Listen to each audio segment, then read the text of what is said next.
La vie c'est toujours comme ça, courage, courage. Tu veux que les cambo, ils aura moutonnier ça. Courage vraiment, courage ma cache dans ma famille. Mais par rapport à Barimé, on a ligné au loba moi moukier, pour na bateau, bazolo, baba bilobela, na réseaux sociaux, tout ko landa landa ke Eveline, na bane ko manami bala batu, et on va boire qu'elle maladie. Na bimambala mutu tatombo wa musaka na ba onyo so bazoloba na c'est ridicule. Tontine manganga na lingi un peu au répondre à la question na autour na yo. Et ça na batu bazo komela biso bazo murmurer trop na ba se ba commentaire. Bazo loba ke bino pe bozala ka unité, surtout ba chroniqueuse. Bozala vraiment unité, bozala ba camp de camp wa kanga moi deux. Maintenant au komi pe sa conseil to pe sa na ba o bazo tala au moins conseil. Likambo wana mingi TV za champ de bataille te.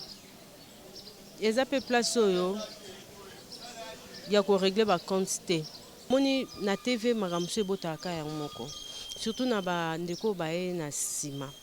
Moni bana basi surtout les femmes, voilà, pour ailleurs reconnaître valeur. Et à chaque fois elle me disait hein, Virginie bino boza ba yaya tout mais ça va basi msusu au monde yo zana 20 ans à télévision, ya zana 8 ans, 7 ans mais alinga ignorer. Actuellement bandeko bazo ya sima na biso pour mona a respecter yo eza passe. Et on monde na média en ligne. Excusez-moi, na otanga kombo na sepela mingi na Karine Mokonzi. Ah OK. C'est Karine à part ba base na ende baloba wana azana respect mingi na biso.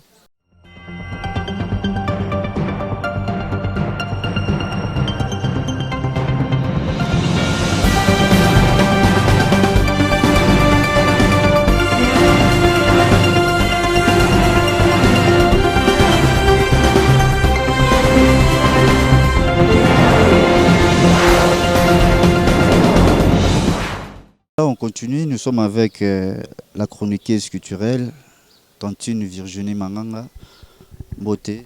Oui, Beauté. Ça fait mal. Hier à Paris, il y a un vieux qui m'appelait, Joe Modango, à Tuninga Benga Fsingaï, Barimeo Nazoyo Kaisa, il y a réseaux sociaux, ou bien, ils ont solo, informé biso que Eveline Kamo a Koufi. Mais tant qu'il y a un message, Joana, il y a un qui on comment? Il y a un qui on a pas si. Na tournage jeudi na utai tournage tozalaki na camarade moko utai braza na Joe Bangato tovanda tozomela mutu utai pe braza azali na besoin mona eve wana tokomi ba 18h30 19h ngabi moyen te lobi tobenge pe na Gisèle ayambi te tobenge nanu tobengi wana ta ba 3-4 fois ayambi te nasi pe Joe ngabi no elle ne répond pas toyisi pe mutu alanga bi aza malade. Non, juste au kati karaboye. Non, mon cas du ya kanginga bi Virginie ba komelinga wa babi eva kufi. Na yo kota na groupe moto za non ya bandeko ya télévision. Non, mon Gisèle fouille elle sanga non oui. Sa sœur vient de m'appeler à Koufi. Donc lobby nalaki place moko. Donc nalai vraiment émotionné et tout voilà, tout ya so ba 20h. Malheureusement, tout était déjà corps qui dans la morgue. Voilà, Eve c'était ma soeur, c'était mon amie. Semaine où Eva m'a malade en décembre. Semaine tout à l'heure mercredi mon kona Séraphin Bongo na restaurant à Lorette Mampouya. Tout peut s'en aller rendez-vous jeudi tout que rep y a héritier ou quoi. Na moika vendredi à Bengabi Virginie, ya domingue ami Virgo, babo kelinga mbasu na zobela ngabi nini. Nakoya dimanche na pe na yaka et pas na bango aïssa ba parole mo c'est touchant abi na ngana ba ba otalanga te na presse na zalaka na yo oya otalanga manganga kotika ngate na obela na bi ba OK demain na oya yebi ka mninga sozo bela il faut aide na bengi pe bato ba ko aider biso ya Willy wana zaina nonini so ba pied quelque chose na pied maman na pe Nathalie.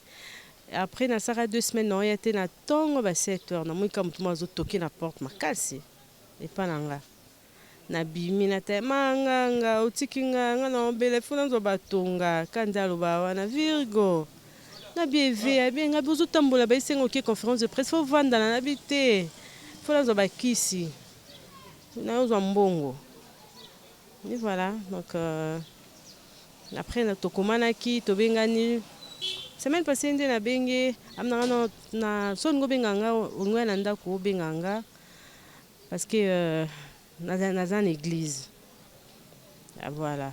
Nazara pe na bandal jour mosusu namoni aparke voiture nde kuna me nga mpe naleka na nga. Evelyne aza parmi bafille oyo ya télévision toza na bango na barelation ya bien. Aza parmi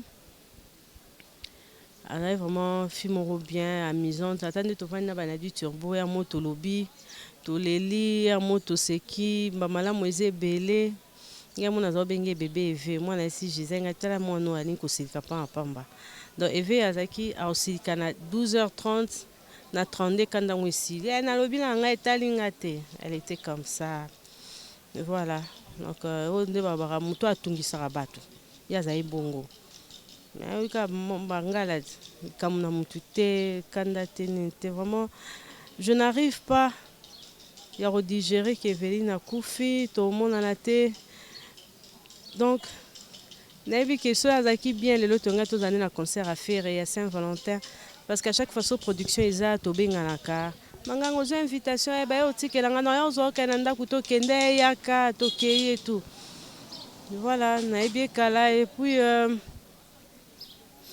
azalaki reconnaissante mingi na nga surtout sur le plan professionnel azalaki oloba yo oza ya na biso bandi mosali biso voilà azalaki vraiment kopianga bavaleur et tout donc c'est vraiment mon ami c'est vraiment une amie en tout cas boyaki bato baya kotala ye j'étais la seule personne bazwa oloba nalingi kaka yo ya kotala ngai manga kotika nga te eva obe totika ete mayinde atiki biso yaya.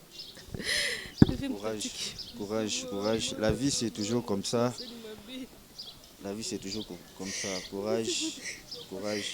Tu dis que les Cambo, ils auront monté ça. Courage vraiment. Courage ma casse dans ma famille. Mais par rapport à Yabarime, on a ligné au Lobamoi Moukier, pour na bateau, Bazolo, Babilobela, les réseaux sociaux, Toti, Kolanda, Evelyne, Nabanek, Manambala, Batou, et on va voir qu'elle est maladie. Na mbala mutu tatombo wa musaka na ba onyo so bazoloba na c'est ridicule voilà c'est sa vie privée na koloba on a TVT na etala on a télévision te non moi je ne sais pas na appelle la preuve tangible te que Evelyne na mobile bato moni bato ya ba YouTube wana bakoma makambo kaka pona buzz pona ba nombre de vues mais c'est regrettable et mutu ozokoma aza oya yo parce que médias en ligne business oto wana kati ngai akozwa jamais na chaîne nanga zikisa bango na komelo moko mpona ba nombre de vie tozosalir mémoire mpe bomoto ba réputation ya ndeko na biso Evelyne aza mbala mutu te aza jeune fille azalaki otambola akotomba amoureuse eto mais ya bandeko nyonso bazoloba nana abima na mbala mutu te na Kinshasa oto na poto vous comprenez eza vraiment juste été c'est injuste.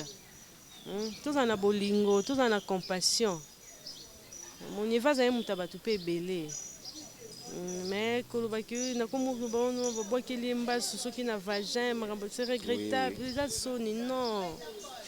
Azaki na mba ce message oka ene bien parce que moto azo conduire déjà. Nga jo pas na ngazo poussa rave 4 na. C'est que azaki na bien. Mon dessin na biso za maboko ya Nzambe, c'est Dieu qui décide tout. Moni po bazanga epe mbongo te azanga epe batu te nous étions là moni mais Nzambe ye moko a décidé autrement na vie ya Evelyne donc c'est choquant c'est vraiment choquant on a na Kinshasa to ebi ba jeune fille to ebi ba famille jeune fille soit azobunda surtout Evelyne c'est une maman c'est une mère elle a laissé sa fille Manuela à 5 ans dis-moi vous en avez la compassion à mon âme. Eve n'a répété le qu'on a bandé comme ça, c'est la bonne émission. Eve, elle faisait un travail pas seulement pour sa famille. Alors ça musala, alors c'est payer sa batte. Ce que bino bateau, alors c'est payer sa bino, on n'est bino bongi, beau c'est payer ça a été beau comme n'importe quoi sur sa mort. Ils a vraiment bien été. Aza vedette, c'est une femme connue. Et si on a besoin de tout le monde qui est derrière, il s'est dit manganga na zonga TV, na sa méga émission bonde na lata. Na la uto se kanga bi e veut blonyo la tarabo. Oli nga na journaliste stylé, nga la taro kwa ba américaine. Nga la taramakasi, tu vois c'est ça. Donc c'est vraiment choquant, c'est très choquant. Tantine manganga na lingi un peu au répondre à la question na autour na yo eza na bato bazokomela biso bazomurmure trop na base ya bacommentaire bazolobaka bino mpe bozalaka unité surtout bachroniqueuse bozalaka vraiment unité boza na bacamp de camp wakangama mwa 2 maintenant otala Virginie Manganga boza baexemplaire boza bato oyo bafille oyo babimi na télé po asala bien ntan mosusu po alata bien po asimba micro bien il faut atala Virginie Manganga. Alors est-ce que okomi pesa conseil topesa na baoyo bazotala o mwa conseil likambo wana mingi tv ezaka champ de bataille te eza mpe place oyo ya koregle bacompte te moni bato bazotala biso bazozela toloba bazela likambo evango eza ndenge nini omoni conseil na opesaka oui même dans nos familles biologiques on a des problèmes mon frère baproblème ezalaka moni et puis aux obligés te ozala ami na mutu nyonso mais idéal to important eza kozala na babonne relation na baninga nyonso moni ndeti nga naza na barelation na baninga nyonso mais naza na baoyo ya nga nazalaka na bango je peux citer comme Evelyne Nadine Turbo ya Gisèle Fouy omoni baza bato totala na même na bandaku bango mpe bakoyepa na nga topartageaka makambo so on peut pas être ami à tout le monde ozomona mais sur le plan professionnel tous obligés de ozala na babonne relation bakan eza nango te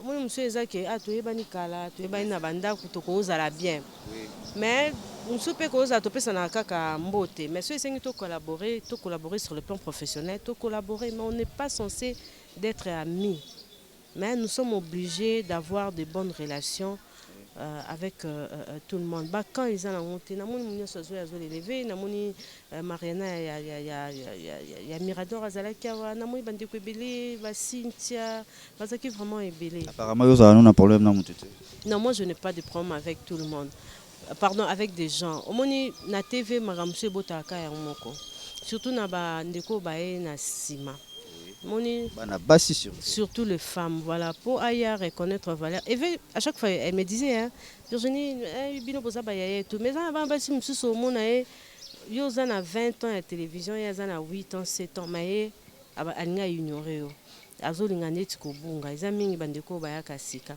moi je le dis toujours tant na banda ya télévision na kutaka mami ya Lolo Hélène Kalema. Hein, sur le plan professionnel, Hélène Aza Yaya, voilà. Mais en aucun jour, on a qui n'a pas de problème. On a TV Zamouké. La TV ça va succès ko Ziki Sabango, Jardin d'Hélène, Total Basket, Baya Lolo on a toujours respecté. Mais actuellement, bandeko bazoya simanabiso comment on a respecté eux passe. Et on monte na médias en ligne. Excusez-moi, on a autant la combo. Na sepelami na Karine Mokonzi. Ah ok. C'est Karine à part la base n'ende baloba wana. Azana respect mingi na biso ninga Karine me respecte beaucoup tu vois mais ba fille belé ya réseaux sociaux au mona e au boudé au mona on dirait moninga na e tout bon otiki na okaka mais nous tous on a besoin ya ba honneur wana moi ba reconnaissance wana et zala voilà merci beaucoup ba obino bosalaka bolonaka ngo na ba musicien na bato boboaka boka wana soko sala appel ko sa appel na banani.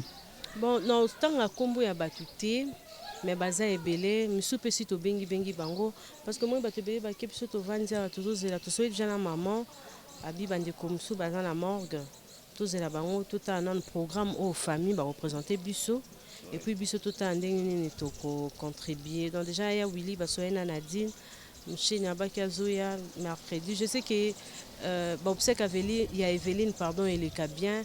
Ils appellent maman na sengi tout kundaye tout ça na bien tout pesaye honneur wana donc batuto ba bien v numéro Evelyne ezaka oyo a salela wana ya 085 na na mutute so nazo yambango sa petite sœur so bo bengi bozwa leki nae voilà bozwa petite sœur nae hein mais jusque là bisope parce que biso za na réseau na biso réseau de femmes culturelles du Congo et ve pazaki nakati biso pe tozo sa mo organisation na biso totala na ya famille tosangani elongo mais en tout cas tout tikate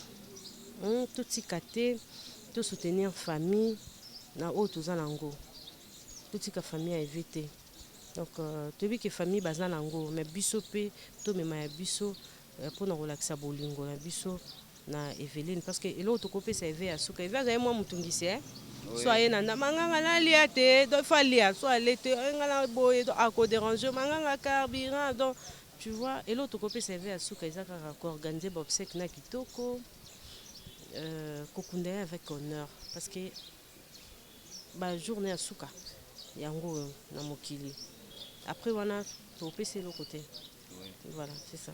Merci beaucoup mais ngana kanisa ko ça papel na ministre ya culture et art parce que bolona petro. Ah bon, na bakonzi ya mboka oui donc so baza vraiment touché balela ye ba participer vraiment financièrement mais je sais que baya na biso bazakari bakokota makambo yango nayebi que l'état aussi a quelque chose. Ouais, j'ai confiance. Merci beaucoup, merci Natikio, mes condoléances. Merci beaucoup. Merci fidèles téléspectateurs, nous sommes à la fin de cet événement. Merci beaucoup à vous de nous avoir suivis. Ça fait très mal, ça fait mal, mais toujours les lakaka, toujours les latos continuent à là. Donc, je salue les grands caméramans, pense moko et puis tout bazagil bakor la nabiso. Donc, quant à moi, je vous dis bye, ciao.